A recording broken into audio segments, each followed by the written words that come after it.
Okay, the LynxGear D2 steel knife. It's new. We got this on sale for approximately $20. Okay, it comes with your cloth. Wipe it down and a little decal. The sheath. Tell you right away, the sheath ain't nothing to be too proud of, but it's a typical nylon sheath. You can go ahead and make your own. But the real prize here for $20, believe it or not, is a knife, D2 steel, and it has micarta, burlap micarta scales. Overall length from here to here is 9.5 inches. The blade length from here to there is 4.5 inches. The blade thickness is 0.15 inches, or in other words, 3.81 millimeters. Pretty thick, nice. The weight, 7.8 ounces. And the hardness, HRC hardness, the hardness of the steel is a 59. And it's got a stone wash finish on it.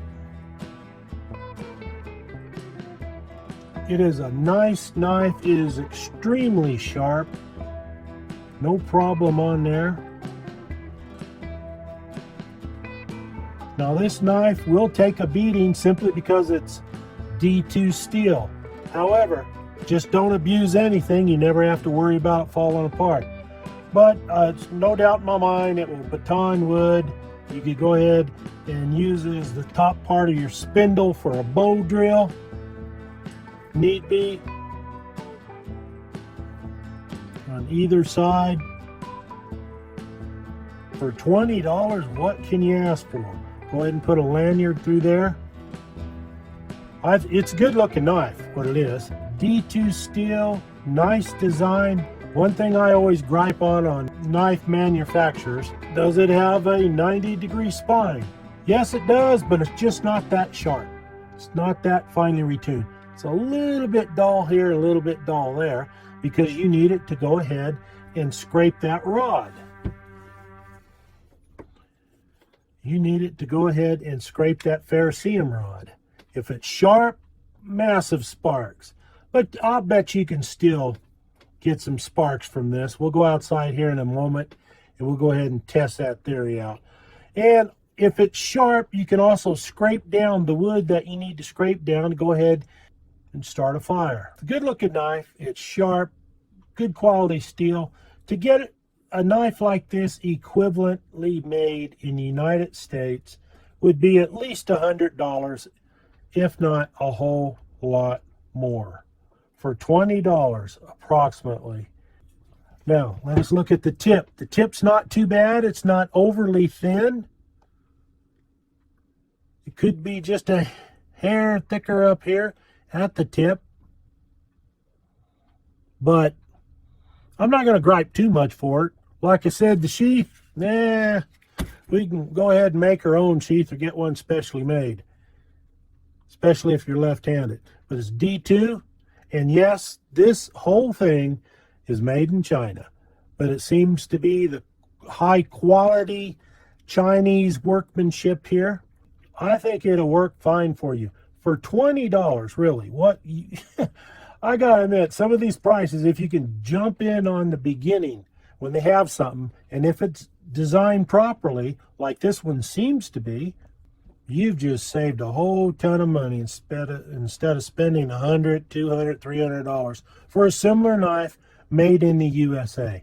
Yes, buy in the USA if you can, but if you come across a good deal, why not just go ahead and buy the first deal that comes along that's good quality? That's what it's all about. I'm not talking about resale. I'm talking about personal use. I have a large hand that fits good, feels good. Like I said, you can touch this up a little bit, get this a little bit sharper.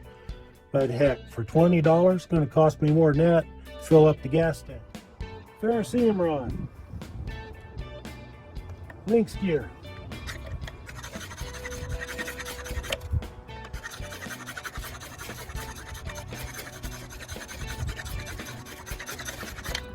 we were to throw sparks, it needs to be a little bit sharper.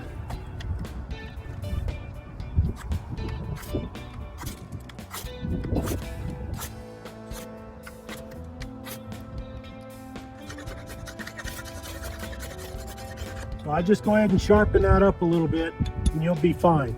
But again, D2 steel, so that's pretty good. Now,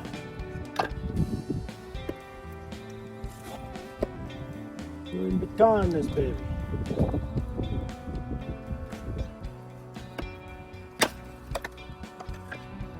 Well, that pretty much cut that all up.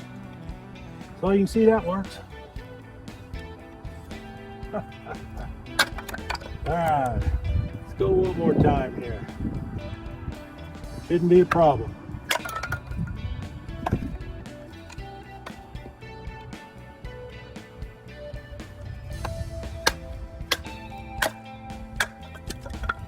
No problem. Now it's not.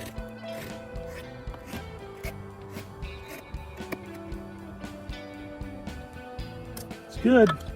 Have to refine a few things, and this knife will work.